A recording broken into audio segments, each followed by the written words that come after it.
Perkenalkan, saya Dinda Alfia, SST MKes. Saya merupakan dosen tetap program studi D3 Kebidanan Akademik Mega Buana. Adapun mata kuliah yang saya ampu yaitu asuhan kebidanan neonatus, bayi dan balita, konsep kebidanan dan kebidanan komunitas.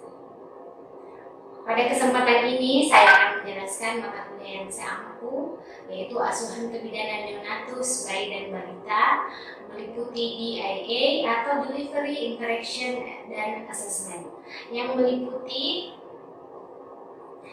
poin pertama, deskripsi mata kuliah. Mata kuliah ini memberikan kesempatan belajar kepada mahasiswa dalam memahami konsep, prinsip, dan keterampilan dalam memberikan asuhan kebidanan secara komprehensif kepada neonatus, bayi, dan balita, sesuai dengan standar pelayanan kebidanan dan perkembangan ilmu pengetahuan. Mata kuliah ini merupakan mata kuliah wajib bagi mahasiswa program diploma kebidanan dengan bobot 4 SKS terdiri dari 2 SKS teori dan 2 SKS praktikum di laboratorium. Penempatannya di semester 3 dan perkuliahan ini dilakukan selama 14 kali pertemuan di luar UTS dan UAS. Poin kedua, kemampuan yang diharapkan. Kemampuan yang diharapkan dari mata kuliah asuhan kebidanan neonatus, bayi dan balita adalah mahasiswa mampu yang pertama menjelaskan adaptasi fisiologis neonatus, kemudian mahasiswa mampu menjelaskan konsep dasar pencegahan infeksi pada neonatus, mahasiswa mampu menjelaskan konsep dasar rawat gabung, mahasiswa mampu menjelaskan konsep tumbuh kembang, melakukan imunisasi dan nutrisi pada neonatus, bayi dan balita. Selanjutnya, mahasiswa mampu melakukan pemeriksaan fisik pada bayi baru lahir. Mahasiswa mampu melakukan pemenuhan kebutuhan dasar neonatus, bayi dan balita. Kemudian mahasiswa mampu melakukan deteksi dini pertumbuhan dan perkembangan.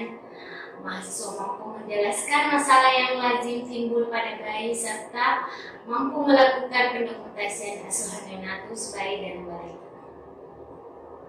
Selanjutnya, poin ketiga yaitu materi pembelajaran.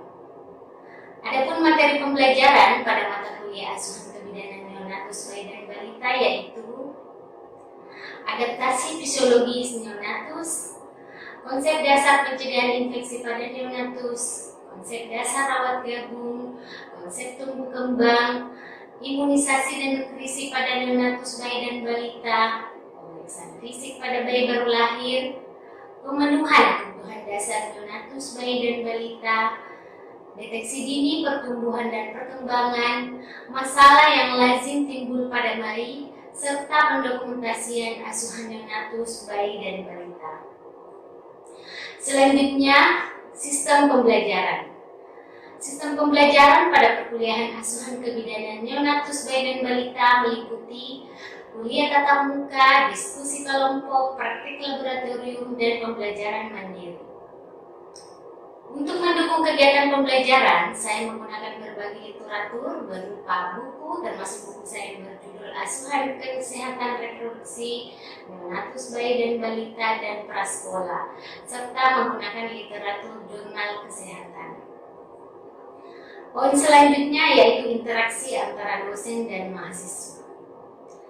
Yang saya terapkan pada mata kuliah asuhan kebidanan neonatus, bayi dan balita yaitu menggunakan pendekatan study center learning yang berpusat pada mahasiswa sehingga mengembangkan minat mahasiswa lebih aktif, kreatif, dan mandiri.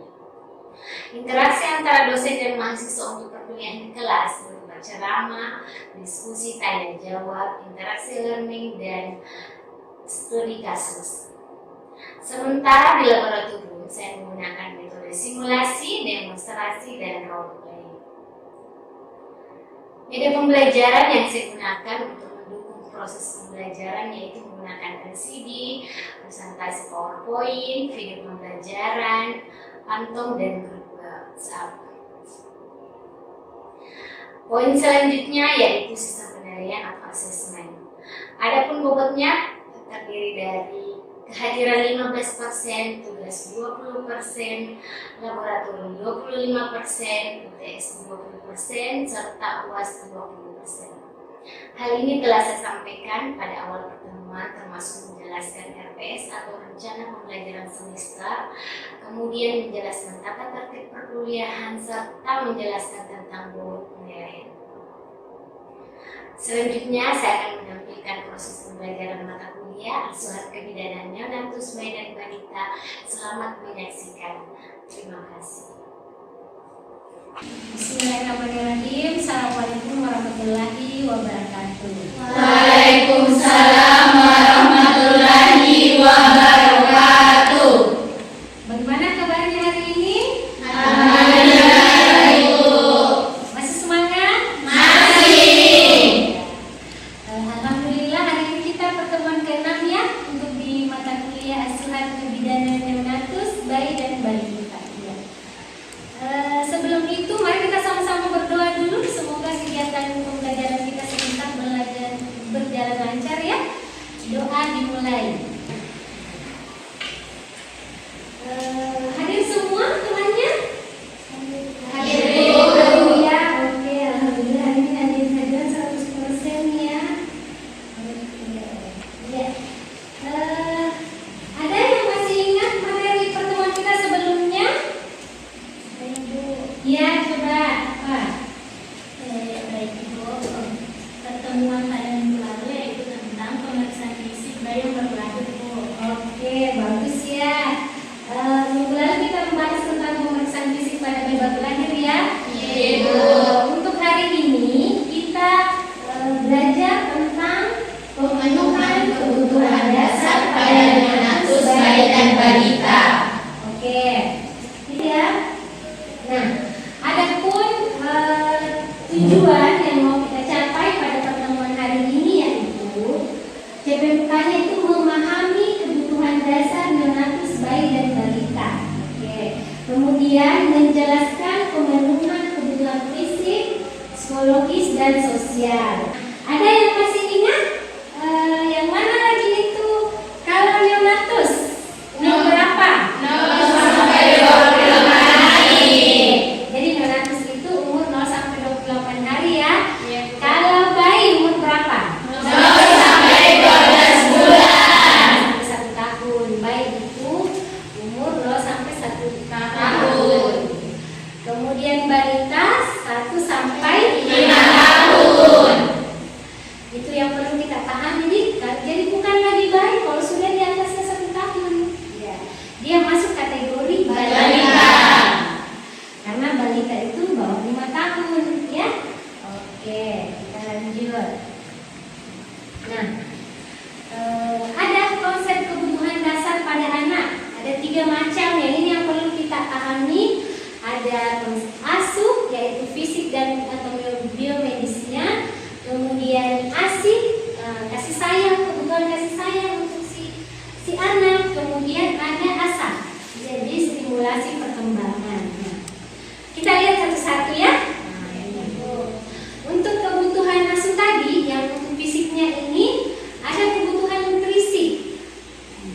Pernah dengar ada namanya ASI eksklusif? Iya.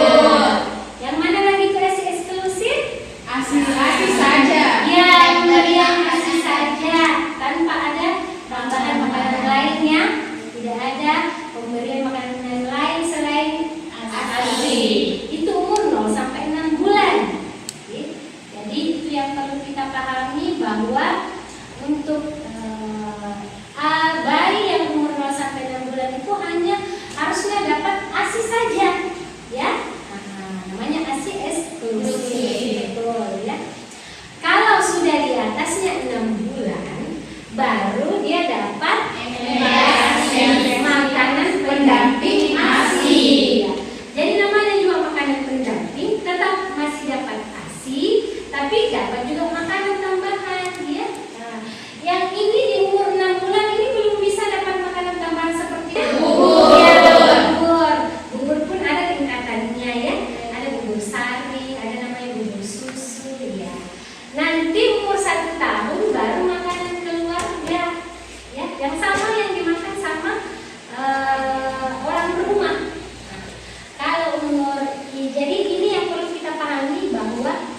SPP ASI itu mulai 6 bulan.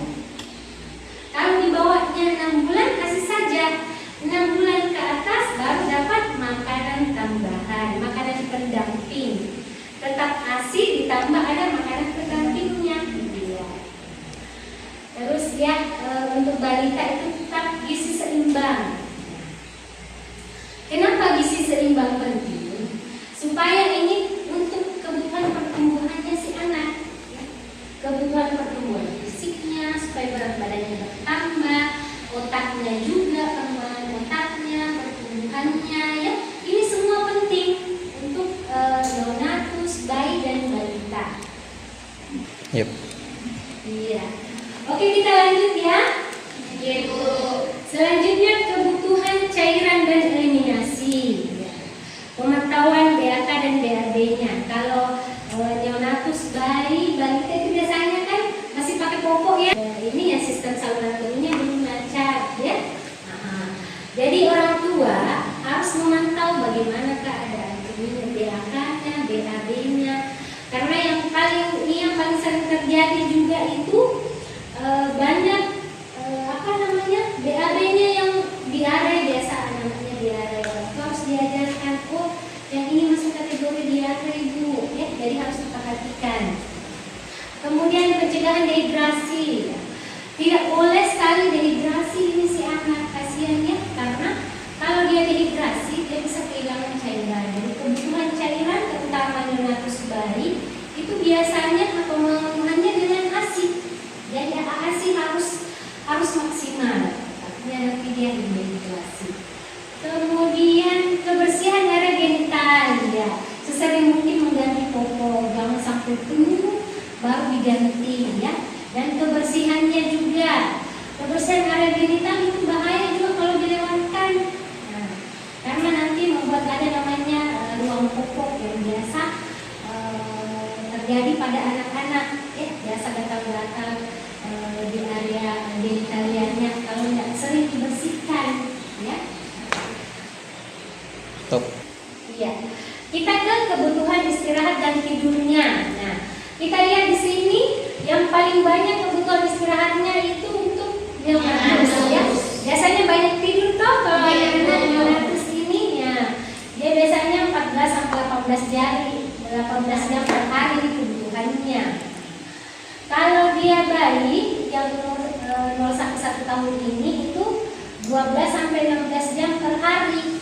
Nah, nanti balita sudah berkurang jam tidurnya karena dia sudah banyak aktivitas fisiknya. Nah, itu 10 sampai 13 jam per hari. Ini juga penting. Kebutuhan istirahat dan tidur ini juga penting untuk si anak, ya.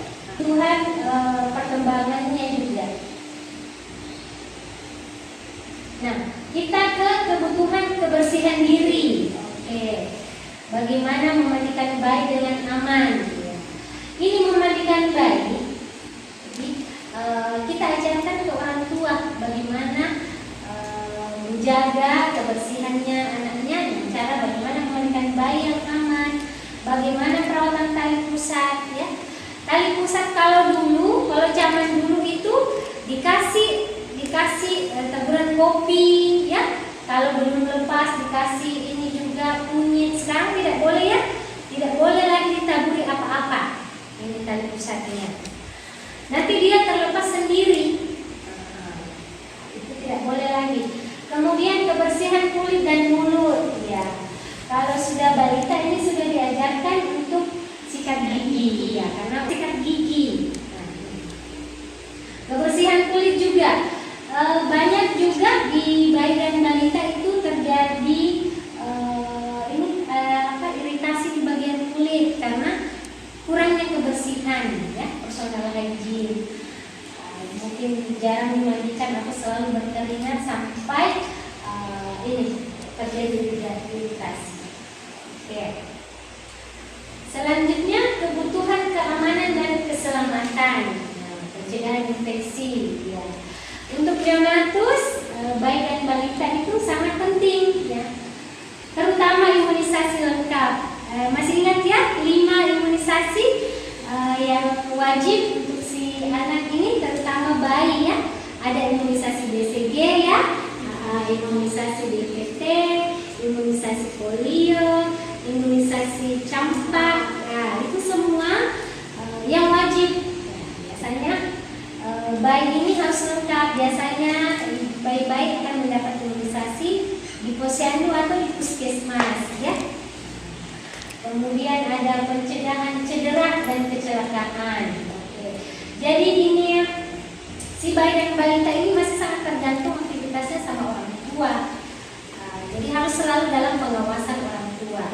Segala aktivitas bayi dan balita harus pengawasan orang tua karena belum bisa mandiri. Ya, tidak sama kalau kita sudah dewasa, itu kita sudah bisa mandiri. Oke. Ada posisi. Itu kebutuhan asuh yang fisiknya, sekarang kebutuhan kasih sayangnya aslinya lagi. Iya. Ada namanya bonding attachment, hubungan kasih sayang, hubungan yang erat, ya, antara ibu dengan anak. Kontak kulit ke kulit. Makanya ibu-ibu yang memberi ASI, ya, yang menyusui itu diupayakan, pasti posisi kalau menyusui kan upaya pasti menatap anaknya. Nah, yang perlu lagi yang sekarang paling banyak terjadi, ibu-ibu menyusui tapi sambil main HP. Ya, tidak ada kontak mata dengan anaknya. Jadi kita harus sampaikan ke orang tua bahwa kita tidak boleh, jangan sambil menyusui sambil nonton HP, ya. Terutama ada radiasi ke anaknya dan tidak ada hubungan kasih sayang. Kalau sambil digendong, sambil disusui, sambil ditatap anaknya juga menatap ke ibunya, itu ada hubungan kasih sayang yang terjalin, ya. Itu namanya bonding attachment, ya.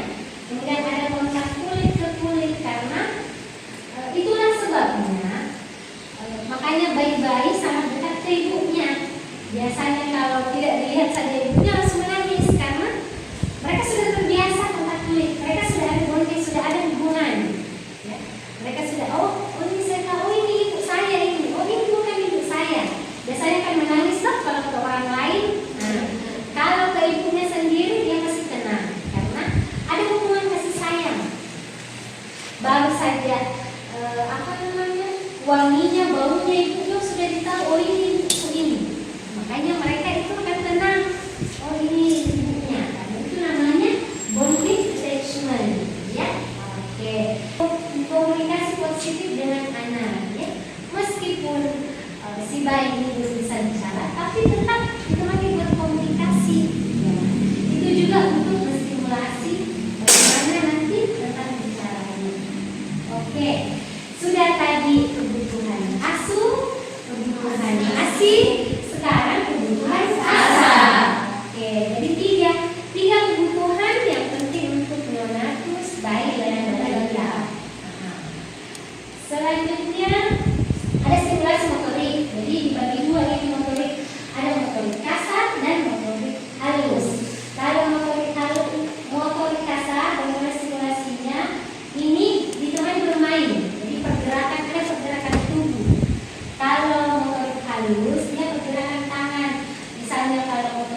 supaya mereka ini perkembangan otaknya lama-lama, oh dia sudah bisa semakin berkembang umurnya, semakin naik umurnya itu biasanya sudah lancar bicaranya, ya.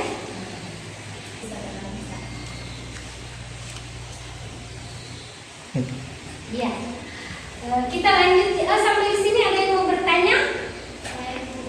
Iya. Baik, adapun pertanyaan saya itu, apa pentingnya nutrisi bagi tumbuh kembang bayi? Iya, pertanyaannya bagus sekali. Siapa lagi namanya? Zulfa. Iya, pertanyaannya bagus sekali ya. Apa pentingnya nutrisi? Ya, nutrisi itu penting untuk perkembangan fisiknya si anak, untuk perkembangan otaknya, ya, untuk pertumbuhan dan perkembangannya itu semua dari nutrisi. Sumber nutrisi itu yang akan membuat si anak bertumbuh dan berkembang. Ya. Tadi nutrisi itu ada ASI, ada NPASI, ya. Itu tadi ya untuk pertumbuhannya si anak, ya. Untuk perkembangannya juga. Oke, bagus sekali. Kita lanjut ya. Peran orang tua dan tenaga kesehatan, edukasi kesehatan. Nah, ini perannya, peran orang tua dan tenaga kesehatan. Jadi sekarang di posyandu itu setiap ibu yang bawa anaknya untuk meninggal di posyandu selalu dikasih edukasi kesehatan, ya, dikasih materi-materi tentang penyembuhan, tentang bagaimana cara mengasuh anak yang benar, bagaimana pemenuhan imunisasi, ya, bagaimana pola asuh yang benar. Jadi begitu kalau orang tua sudah paham bagaimana konsepnya mengasuh anak, nanti anaknya juga bagus pertumbuhan dan perkembangannya, ini si anak bagus. Ya. Oke. Terus deteksi dini. Nah yang di sini ada di posyandu dan di puskesmas itu ada namanya deteksi dini. Jadi bisa ditahu deteksi dulu. Oh, ternyata ini terjadi kelambatan. Jadi ada lembar checklist ya untuk mengetahui sesuai dengan umurnya si bayi ini. Oh, ini sudah umur 1 tahun dia belum bisa berdiri. Oh, terjadi sesuatu, berarti kita deteksi ini tentang pertumbuhannya. Sudah umur 1 tahun dia bilang dia belum bisa menyebutkan mapa. Nah, berarti itu kita ada namanya deteksi dini. Oh, ini ada kekurangannya, ada keterlambatan, ya. Itulah gunanya deteksi dini untuk mengetahui, oh ini ada terlambatnya, oh ini harus stimulasi lagi, lebih ditingkatkan lagi stimulasinya, ya. Kemudian ada pendampingan keluarga. Biasanya tenaga kesehatan ini pendampingan keluarga kalau orang tua yang masih kurang pemahamannya dalam pengelolaan pengasuhan anak, ya. Jadi didampingi sama tenaga kesehatan. Ya, itu tadi ya. Ada 3 kebutuhan dasar pada neonatus bayi dan balita. Yang pertama ASU, kemudian ASI, ketiga ASA. Luar biasa ya hari ini. Boleh satu orang ada yang bisa menyimpulkan siapa? Saya, Bu. Oh iya, siapa lagi namanya? Rani, Bu. Oh Rani, oke. Apa kesimpulan kita hari ini, Rani? Jadi kesimpulannya yaitu pemenuhan kebutuhan dasar neonatus bayi dan balita meliputi aspek fisik, psikologis, sosial, dan perkembangan untuk mencapai tumbuh kembang yang optimal. Iya, betul sekali ya. Terima kasih Rani. Sudah disimpulkan. Jadi materi kita hari ini itu tadi tentang kebutuhan dasar. Saya berharap semoga adik-adik mengerti tadi dengan penjelasannya ya. Kemudian paham tidak yang saya ajarkan tadi semua? Aman? Ada yang mau bertanya? Aman, Bu. Oh aman, oke, terima kasih kalau sudah paham. Insya Allah pertemuan berikutnya kita akan membahas tentang deteksi dini, perkembangan, pertumbuhan dan perkembangan ya. Jadi pertemuan berikutnya nanti kita akan bahas lagi yang ini ya, deteksi dini. Oke, terima kasih untuk perhatian dari teman-teman sekalian.